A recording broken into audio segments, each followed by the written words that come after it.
ഓം ശാന്തി 4/6/2024. ഇന്നത്തെ മുരളിയുടെ main points. മധുരമായ കുട്ടികളെ, ഇപ്പോൾ ഈ മോശമായ അഴുക്ക് നിറഞ്ഞ ലോകത്തിന് തീ പിടിക്കണം. ഇതിനാൽ ശരീരം ഉൾപ്പെടെ എന്തിനെയെല്ലാം നിങ്ങൾ എൻ്റേത് എൻ്റേത് എന്ന് പറയുന്നുവോ ഇവയെ മറക്കണം. ഇതിനോട് ഹൃദയം വയ്ക്കരുത്. മുഴുവൻ ലോകവും തമോ പ്രധാനമാണ്, അതായത് അഴുകിയിരിക്കുകയാണ്, വൃത്തികേട് നിറഞ്ഞ് ഇരിക്കുകയാണ്. ഇങ്ങനെയുള്ള ലോകം തീർച്ചയായും നശിക്കുക തന്നെ വേണം. ഈ ലോകത്തിന് തീ പിടിക്കുക തന്നെ വേണം. മഴ വരുന്നു എന്ന് കണ്ടാൽ നാം കുടയെടുക്കാൻ മറക്കാറില്ല. ഒരു കാര്യം സംഭവിക്കാൻ പോകുന്നു എന്ന് കണ്ടാൽ അതിൽ നാം എങ്ങനെ സേഫായിരിക്കാം എന്നതാണ് നാം ചിന്തിക്കേണ്ടത്. ഈ ലോകത്തിന് തീ കത്താൻ പോവുകയാണ്. കാരണം ഇത് വളരെ വൃത്തികേട് നിറഞ്ഞ മോശമായ ലോകമാണ്. ഈ ലോകത്തിലുള്ള എൻ്റേത് എന്ന് നാം പറയുന്ന എന്തിനേയും നാം മറക്കണം.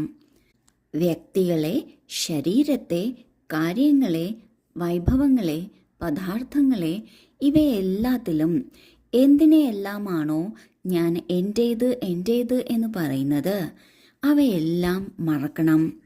ഹൃദയം ഒരിക്കലും ഇവയിൽ വെക്കരുത്. കാരണം നമ്മുടെ ഹൃദയം ഹൃദയനാഥനായ ബാബയുടേതാണ്. ആ ബാബയിൽ തന്നെയാണ് വെക്കേണ്ടത്. ഇതിനായി ലോകത്തിലുള്ള ഒരു സാധനങ്ങളോടും വ്യക്തികളോടും കാര്യങ്ങളോടും ഹൃദയം വെക്കരുത്. ചോദ്യം: ബാബ നിങ്ങൾ കുട്ടികളെ ഈ ദുഃഖധാമത്തോട് വെറുപ്പിക്കുന്നത് എന്തുകൊണ്ടാണ്? ഉത്തരം: എന്തുകൊണ്ടെന്നാൽ നിങ്ങൾക്ക് ശാന്തിധാം സുഖധാമത്തിലേക്ക് പോകണം. ഈ മോശമായ ലോകം ഇനി ബാക്കിയില്ല. നിങ്ങൾക്കറിയാം, ആത്മാവ് ശരീരത്തിൽ നിന്ന് വേറിട്ട് വീട്ടിലേക്ക് പോകും. ഇതിനാൽ ഈ ശരീരത്തെ എന്ത് നോക്കാനാണ്? ആരുടെയും നാമരൂപത്തിലേക്ക് ബുദ്ധി പോകരുത്. മോശമായ ചിന്തകൾ വരുന്നുവെങ്കിൽ പദവി ഭ്രഷ്ടമായി തീരും. ബാബ എന്തുകൊണ്ടാണ് ഈ ലോകത്തോട് നമ്മെ വിരക്തരാക്കുന്നത്? എന്തുകൊണ്ടെന്നാൽ നമുക്ക് തിരിച്ചു വീട്ടിലേക്ക് പോകാൻ സമയമായി. നമ്മൾ ഭഗവാന്റെ കുട്ടികളാണ്, ശ്രേഷ്ഠാത്മാക്കളാണ്. അങ്ങനെയുള്ള ശ്രേഷ്ഠാത്മാക്കളായ കുട്ടികളായ നമ്മൾ ആത്മാക്കൾ ഈ ലോകത്ത് കഷ്ടപ്പെടുന്നത് കാണാൻ ബാബയും ആഗ്രഹിക്കുന്നില്ല. തിരിച്ച് വീട്ടിലേക്ക് നമ്മൾ എല്ലാ ആത്മാക്കളെയും കൊണ്ടുപോവുകയാണ്. ഈ മോശമായ ലോകം ഇനി അധിക നാൾ ഇല്ല. ഇത് നശിക്കുകയാണ്. ആത്മാവ് ശരീരത്തിൽ നിന്ന് വേറിട്ടാണ് തിരിച്ചു വീട്ടിലേക്ക് പോകുന്നത്. ശരീരവും കൊണ്ടുപോകാൻ സാധിക്കില്ല. അതിനാൽ തീരാൻ പോകുന്ന ഈ ശരീരത്തെയും ലോകത്തെയും എന്ത് നോക്കാനാണ്, എന്ത് ഓർമ്മിക്കാനാണ്, എന്ത് സ്നേഹിക്കാനാണ്?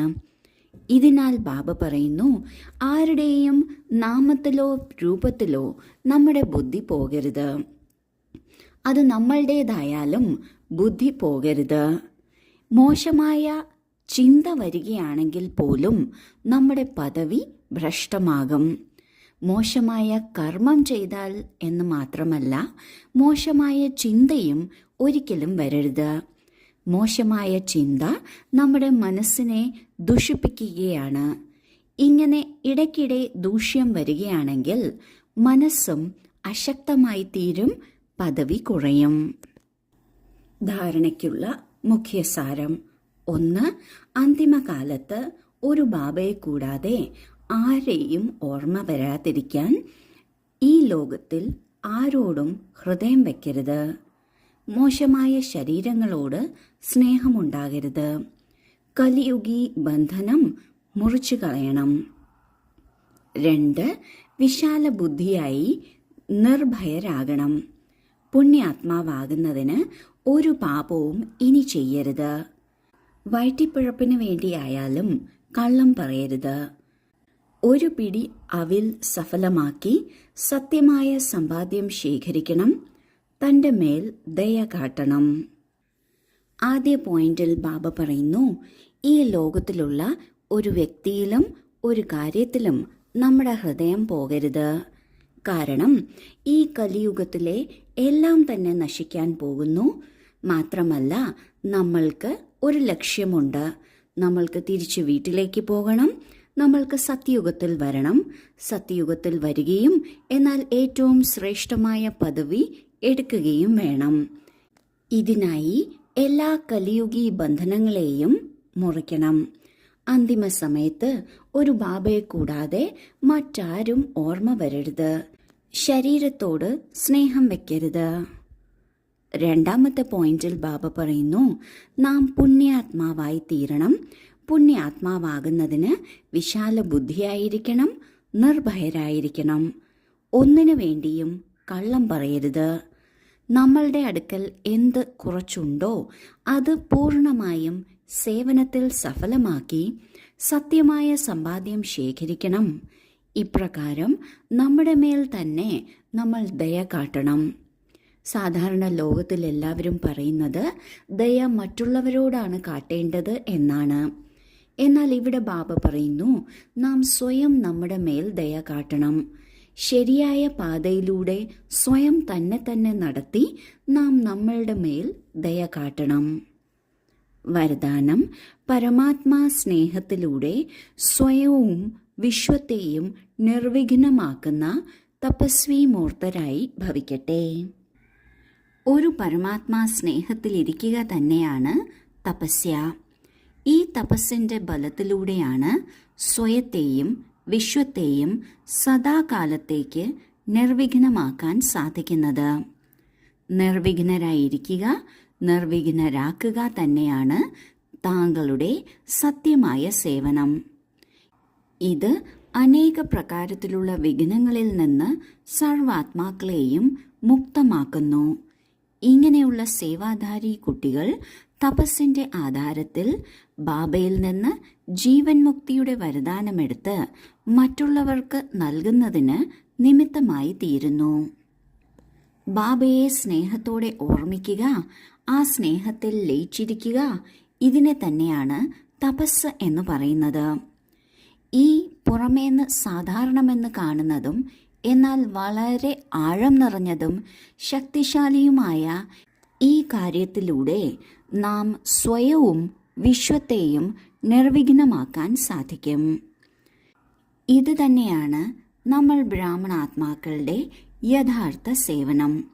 എല്ലാ പ്രകാരത്തിലുമുള്ള വിഘ്നങ്ങളിൽ നിന്നും സ്വയം മുക്തമായിരിക്കുക, മറ്റുള്ളവരെയും മുക്തമാക്കുക. ഇതിലൂടെ ബാബയിൽ നിന്ന് ജീവൻ മുക്തിയുടെ സമ്പത്തെടുത്ത് മറ്റുള്ളവർക്കും നൽകാൻ നിമിത്തമാകുന്നു. സ്ലോഗൻ: ചിതറിക്കിടക്കുന്ന സ്നേഹം ഒരുമിച്ച് ഒരു ബാബയോട് സ്നേഹം വയ്ക്കൂ, എങ്കിൽ പരിശ്രമത്തിൽ നിന്നും മുക്തമാകും.